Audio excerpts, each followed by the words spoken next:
My guests today are Mary and Dave Davies, the husband and wife co-founders of Beanstalk Internet Marketing. They've got a new project called Oohloo, which I'm going to talk to them about during this conversation. This is the first time we've had a couple on Suds Search, and it was one of my favorite episodes yet. Mary and Dave are experienced and sought-after experts in SEO, social media marketing, and user experience. They are both fixtures on the speaking circuit. They've presented independently and sometimes as a couple at State of Search, PubCon, SMX, SEM Summit, and many, many other places. They are contributors to Search Engine Journal, SEMrush, Search Engine Watch, and Search Engine Land. Dave has co-hosted his own podcast known as Webcology for over a decade. All their professional accomplishments aside, Dave and Mary Davies might be the two nicest people I've ever met. Mary consistently supports causes around mental health and suicide prevention, which are far too common in our industry. We're going to talk a little bit about her upbringing and background in social work and how it impacts her work today. What I like most about Dave is his unbridled enthusiasm. Some presenters sit behind a podium and speak in a monotone voice. Dave is an energetic teacher, pacing across the stage, educating the audience on some of the most complex topics in SEO. I'm going to ask him about one of his favorite topics, entities. Grab a beer and join me for a conversation with Mary and Dave Davies. We'll talk about social media marketing during COVID, their new entity crawler and reporting tool, and what dinner conversation is like in the Davies household. Dave and Mary Davies, thanks for coming on Suds Search. How you guys doing? Doing pretty good. Can't complain. Yeah, I mean, it's 2020, so that sort of sums it up. But for this year, we're doing very well. How about you? Little chaos in the house? Complete chaos. So it's too many kids here. It's a good time. I'm glad you guys would like to have a beer with me because it's a good time for an afternoon beer for me. So thanks for coming on board. I'm on Long Island, so I'm having a Montauk Summer Ale. I saw you guys had some colorful cans there. What are you guys having to drink? We do. So we're in a different time zone than you. And it's like lunchtime here. And we have a big full day of work ahead of us. So it was actually, we got to bring out our favorite non-alcohol beers. It's like real for real. It's a small microbrewery here. Fantastic. Near here in Vancouver. Red Racer is, well, I think it's Capital City Brewing is the actual brewery. But yeah, they have, I don't like non-alcohol beers. That's not what I gravitate to. Yeah. But they have an IPA and a Pilsner that are good. They taste like an IPA and a Pilsner. Yeah. So that's what we're doing. And at the, when we're done this interview, I can still work. My clients will appreciate. I appreciate you guys. This is great. I mean, this is work for me, I guess. But there are some digital marketing things I wanted to talk to you about. Mary, you did a virtual presentation that I thought was great. When I first started, when COVID first happened, I know, Dave, you have your own podcast. I didn't know how to approach COVID. I thought if I start talking about it, maybe none of this content will be evergreen. It'll be over quickly. I don't think there's much of a chance of that anymore. But you had this great presentation about how to not just survive, but maybe thrive with your company's social media. Yeah. There were basically three main points. Do you remember what they were? I thought this was I wish you told me this in advance. No, I like this read on. So be a person was the first one. Yep. Be a source of joy. Yes. And go above and beyond. What do each of those things mean to you? Three good points. Yeah. Good job, those are smart. No, but sorry. I love this idea of be a person. I think there are, I've had different guests come on who've identified brands that have been tone deaf during this whole period. Yep.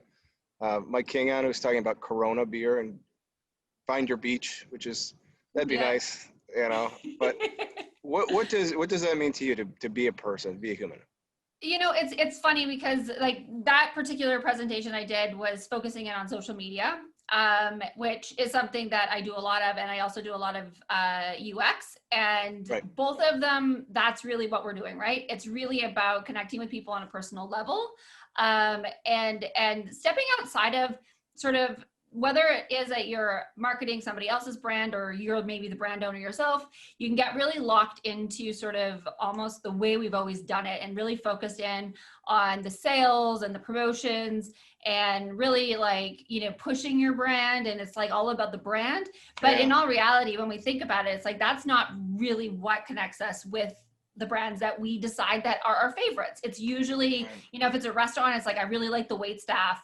I really find them really personable. I really enjoy, you know, like even heck, earlier today, I was dealing with my cell phone provider and like re-upping one of our contracts. And he was so pleasant. We ended up chatting about like cold water dips and this whole like health benefits and stuff. And it was like the weirdest thing. Like that's not usually what you experience when you're, you know, calling up a brand and having a conversation with them. So I walked away and I was like, I love Rogers. Usually I hate Rogers, but today I love Rogers, you know? So it's really just like being that person, because that's where the emotional connection is created with a brand, with a company. And if we just go into the promotion side, we're just sort of part of the noise that everyone sees around all the time. So, yeah. I think it's great. And there was something towards the end of the presentation where you actually talk about how you guys at Beanstalk are going above and beyond. So that was your third point, was to go above and beyond. Yeah. This is very generous. Some of the things you're doing are you comfortable sharing some of the ways you guys as a company are going above and beyond during this time?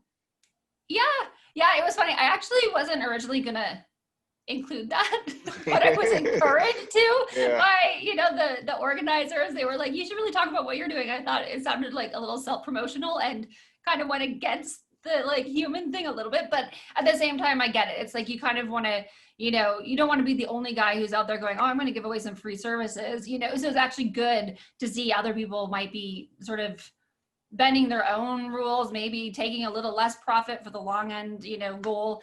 So this has been something that like we sort of talked about right off the bat when coronavirus hit. We have a good number of clients that are in like the tourism industry, and there was a lot of questions going, oh no, you know, like not only, oh no for them, oh no for us, like there's a cascading sort of effect that comes with them not having the business. And of course they're going to look to where they can cut corners and try and stay afloat. And so we started, you know, like a lot of these clients are long-term clients for us. And we really just wanted to have a discussion about how can we be there for them through this tough time that is also a tough time for us. Like we're going to have to like really work together to get through to the other end, because if they can't afford us and they leave, I'm not better off in that boat either. You know, I don't have a client now. So, you know, so we offered, you know, ways where we could cut back hours, where we were getting ahead of the game going, you know, how about we cut back some hours for you? Because we can see that you're struggling right now. Can we, you know, still provide the same level of service, but for maybe less money, but with the end goal being that they're successful. So they're still there at the other end. You know, if our clients all leave today and we're left struggling, you know, they might be struggling in a year from now going, oh no, now I need, you know, a new company to work with. And we're struggling to find those new clients when everybody's able to go back. It just makes more sense for us to sort of be there for each other and support each other through it. So, you know, yeah, you take some hits, but you get a lot of gains out of that too. And I'm talking too much. I should let him talk. But we've got so many long-term clients that are just so great. And like we've formed such good relationships with them that, you know, it gets personal. It's like, I don't want to see you fail, and I don't want to fail while you fail either. So it's like, there's a benefit, you know, for both sides. Yeah. Well, and there's it's an old story, but it's one of my favorites about what we're all sort of dealing with together. And it's going back to the Great Depression, which is a lot like what we were facing now, 2008, you know, and previously. And there were two companies battling for cereal, Kellogg's and Post. And the Great Depression hit, and Post cut back their spending, predictably, and Kellogg's did not. And since the Great Depression, Kellogg's has never been number two. Kellogg's doubled their advertising budget. And yeah, as Mary was alluding to, if we can make sure that our clients exit this and sort of have bought market share while it's on sale, because everybody's cutting back. Clicks are cheap on paid, you know, everybody's cutting back on organic. You know, it's starting to stabilize now, but it was a knee-jerk reaction early on to just cut expenses. If we could cut back a bit ourselves, but keep them at their same levels, even if we were sort of having to take a bit of an economic hit ourselves, and make sure that, no, we didn't want to just cut back their hours. We want to make sure they exit this thing stronger, so that when the market share is reshifting, we've got a stronger client. And what that becomes economically for us and for them later, we can sort that out when they've won. But right now, let's just make sure that that's the picture that we're painting when we get there. Yeah, and Dave makes a good point on that, just knowing that so many people, especially within these, spaces that got really hit hard, restaurants and tourism and all of that, their competitors are all kind of pulling back. So this is actually the best time to be there. So really wanting to give them the opportunity to take up that space that sort of emptied really quickly, and yeah, look long-term. Well, I think your guys' approach is amazing. And I love that example. The Kellogg and Post example is very good. Dave, there's two things now. We've just met each other and I'm going to steal from you again with that example. I thought that was fantastic. One of the things I want to help you guys get the word out about is a new tool you have for entity crawling. You're looking for alpha testers for this. Dave, can you tell me a little bit about the tool and where people can go to find it? Yeah, if anybody wants to sign up for it, you can just go to Beanstalk IM, letter I, letter M, like internet marketing, not like I'm a beanstalk. beanstalkim.com/tools. And there's actually a sign up form right on that page. And basically what we are working on right now, and it's almost ready. We're just figuring out how the back end's going to look to make it really, really useful for people to interpret the data from. Is it basically crawls pages or sites, or you can just dump in whatever content you want. It connects to Google's natural language processing systems, pulls the entities out, and paints a picture of this is the entity map of your site.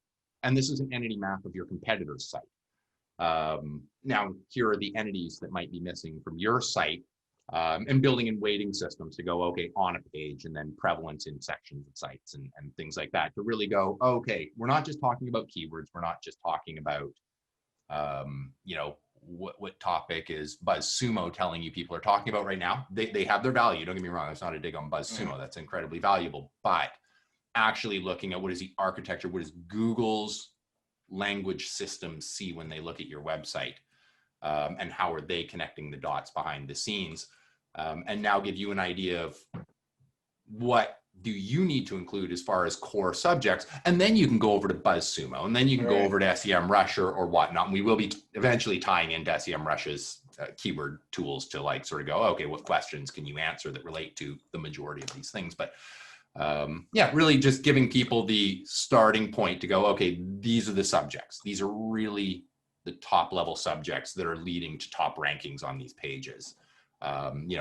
You're a real estate agent. Here's the neighborhoods that are being talked about. And here's the different elements of a house, or, you're a real, you're in travel. Okay, here's the top cities that are being included on the top queries that you're looking at and stuff like that. So basically taking keyword research, what I think of as one step further and looking at things. I mean, anybody who's followed me is well aware that I'm pretty passionate about entities. I've pretty much gobbled up. I was going to say, if only we had an expert on entities on this show, this would be a great time to talk about it, right? I'm a big fan of them. I've pretty much read every Google patent that involves the word entity or knowledge graph somewhere on it. Yeah. I saw you talk about it. Yeah, I saw you talk about it at SMX West, and there are some presenters who get behind the podium and they're very monotone. And you act like you had just drank 18 cups of coffee. You could not wait to talk about entities. It was a great presentation. I would look it up. It's in your slideshare, I think. So for people watching, it's at SMX West. Let's talk a little bit about entities. So what, maybe for the newbies, what does that really mean? What are we talking about here? And so, I think it's worth just a little bit of definition. Yeah, and that's fair. And it is a very complicated subject that is shockingly simple at its core. Right. It's deceptively simple in what it actually is. The entire world basically can be broken down into, they're called entities and nodes, but you can think of them as things and relationships, right? And that's it. I have a can. It is, as Google would define it, singular, unique, well-defined, and distinguishable, right? That's it. There is no other can like this. It has my fingerprints on it. There's nothing. This color, this hex code of green is also an entity. There is nothing exactly like that hex code green. And so those two things are connected by has color, right? It's basically Google sees the world in the connection of all of these different entities as they connect. Now, Google may not have this can in their entity database. I can pretty much guarantee they don't because it's not notable enough. You know, this individual can, maybe it is. Now that we've talked about it, and Google might pick up this video and with their crawlers, maybe it'll enter there. But when you deal with people, like I have a great name for entity comparisons, because the lead singer of the Kinks will be the bane of my existence. I will never rank for my name. He is far more notable than I am. I like to think I'm more notable, but I'm a legend in my own mind, and he is the more notable. Right? So this Dave Davies is like one of the 100 greatest guitarists ever. Well, and that's like I'll give him, like, if I have to be beaten. I mean, I'm glad my name isn't like Charles Manson or something. Like, if I've got to be beaten, I am also glad of that. Yeah, right. Yeah. I mean, you want to be Mary Manson? Yeah, no. Is good, but you look, if you want to see a really interesting example of entities at work that anybody can sort of do. I mean, there's some sort of technical tools that anybody has free access to. I'll try and make them even easier. But if you just look up anybody's name, I was about to list one, but I'm like, I'm not going to talk about politics in any way, shape, or form. I don't care. Look up Dave Davies, but make it somebody that you know, the core entity, and think of what are the top 5 things I know about that person, just off the top of your head, or that you would be interested in. What's their birthday? What are the top 5 things about that person, place, or thing? You will see in the knowledge graph, I can virtually guarantee they'll be there, and they'll probably have their own line item, right? Like the height of the Empire State Building will be on there, right? It will basically be a connection of the entity of the height, the entity, the Eiffel Tower, and then the relationship of tower has height. Sort of connected. But the reason you can see the entities there is as soon as you pick 5, and I did this by accident when I was looking at Dave Davies, and I'd already built like a graph of entities, and then I went, I should actually look and see if I'm right on the knowledge panel, and I nailed all of them. That's not because I'm smart, it's because I picked the like 5 most obvious things, and so did Google. Right. Connected to Ray Davies, has brother, right? Like just the very, very obvious ones. And you can do that. And the things that you pick in there, those are entities. And that's why you picked them, is because they are things. And then the way they're being picked is the strongest relationships. And they're probably the same as the strongest relationships you have in your head, as far as things you'd want to know about that core level entity. Anyway, I could babble endlessly, but I won't bore your watchers. Well, I'm fascinated. I love it. I got to ask you guys a question that I sort of buried the lead here is, as a couple who also works together, Mary, what is Thanksgiving dinner like? Do you guys talk about, work? Is that the question? Yes. Does it become work-centric? Yes, it does become very work-centric. We try to turn it off a little bit, but it honestly is hard, because what you talk to your partner about is, what did you do today? What happened, whatever. Right. The perk is we do different stuff. So we can at least talk about, sort of our aspect of a client in a day. So it's not like we're just sort of regurgitating the same information we both know already. Right. So there is that perk. There used to be a lot more crossover, but over the years we've sort of found our corners and stuck to them a bit. So it's a little bit better that way. But yeah, it does become very work heavy. And it's funny, you say Thanksgiving dinner, I'm like, you go to, other people's house and they go, how's work? And it's like, oh, right. So then the joint Davies team talk about how's work. And so it's just, it is part of the deal, but we get along well, we work well together. So can't complain. If that weren't the case, I don't think we would have been doing this since, 2004. We've been at this a while. Wow, I love it. I've got to ask a question. What is the Oola? Or there's Beanstalk, and then sometimes your Twitter handle is Oola, and I've seen this other place. Oohloo, yeah. So Oohloo, I'm sorry. What is that in reference to? So this is like a slow coming next phase.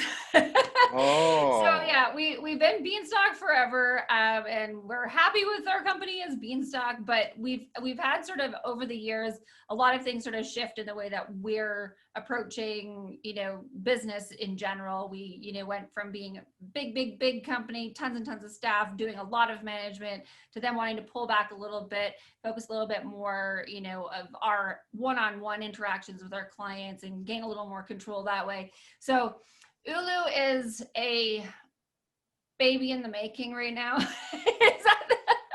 We're working together. That sounds almost like not okay, but yeah, we're just sort of in the beginning phases of, it's going to be really focused in on one-on-one sort of management and helping those businesses that want to make sure that they're talking to, I guess, the experts, right? So you're not going to call it and end up talking to one of our employees that's managing one of your campaigns, that sort of thing. So it's really the branch of Beanstalk that will be focused more on just Dave and myself, and the work that we can do one-on-one with other sort of management position and owners and that sort of thing in their companies. All right, Basically, so getting back to doing a thing we started a company to do. Yeah, less of the good. overseeing and managing of others and more of the one-on-one, hands-on digging into the nitty-gritty stuff that we love to do. Well, I think this is the closest Suds Search has come to getting a scoop. So I'm excited about it. I'm happy to have it. Guys, I could keep talking to you, Dave, about entities. I love your passion for it. Mary, I think one of the things that I mean, from just following you and watching what you've done, you're very generous to this community. I've watched, you had a tribute recently to an SEO who passed away, and there's GoFundMe pages, there's things that you don't talk about, but I think, where does that generosity come from? There's a lot of us in this industry. I don't do this. What an amazing contribution. Yeah, I don't know. You know, I'll blame my parents. I come from generous people. Like my parents always, you know, I grew up with they were sort of always helping somebody, and there was just always that sort of, you know, community and outreach and participating and uplifting. You know, that was just what I grew up in. And I actually used to, well, before I got into this line of work, I was actually in school doing social work, and I used to work at a methadone clinic, actually, so working with drug addictions, and I also volunteer at a street outreach center. So it is really just who I am. That's a big part of just me. I ended up in the tech space, honestly, by accident almost. We had kids, and I really wanted to be able to be at home with them, and I was finding that the sort of social work type work was very overwhelming, a lot to bring home to, like, you know, a toddler, that sort of thing. So yeah. So I roped her in. The nerd over here roped me in. I literally didn't know how to use a computer. Like when I was in like first couple of years of college, I would actually get him to like type my papers, because I was like, I can't even, you know. So yeah, I ended up in this space, and I just sort of managed to find the ways that I could bring that sort of community building and personal, you know, UX is where I focus, and that's really psychology. It's really about just connecting with people and making their path easier and helping them have a more enjoyable experience when they're online, you know. So I found my niche in it, and then just working with the community that we have. We've got just so many great people. So no doubt. It's just, yeah. Well, fantastic. This was like one of my most fun Suds and Searches I've done. We've done a lot of them. How can people reach you? What's your favorite social media platform? And maybe give out the URL again. Our URL is beanstalkim.com. And actually, you can spell that any of the variety of ways. We bought all the wrong misspellings you could possibly enter in, because there's a few of them. I'm impressed. And my favorite social media platform is Twitter, which is just Oohloo, OOHLOO. Yeah, so this is the thing. This is where we've gotten the cart ahead of the horse here, because we had our Beanstalk Twitter handles, and then we switched it to the Oohloo ones. But yeah, so we do also own the Beanstalk one still. But yeah, he's Oohloo, and I'm Oohloo_Mary, and yeah, that's OOHLOO is the Oohloo. So we'll see how that baby turns out, but this is where we're at right now. So, but yeah, all else fails, beanstalkim.com. You can find us there for sure. So.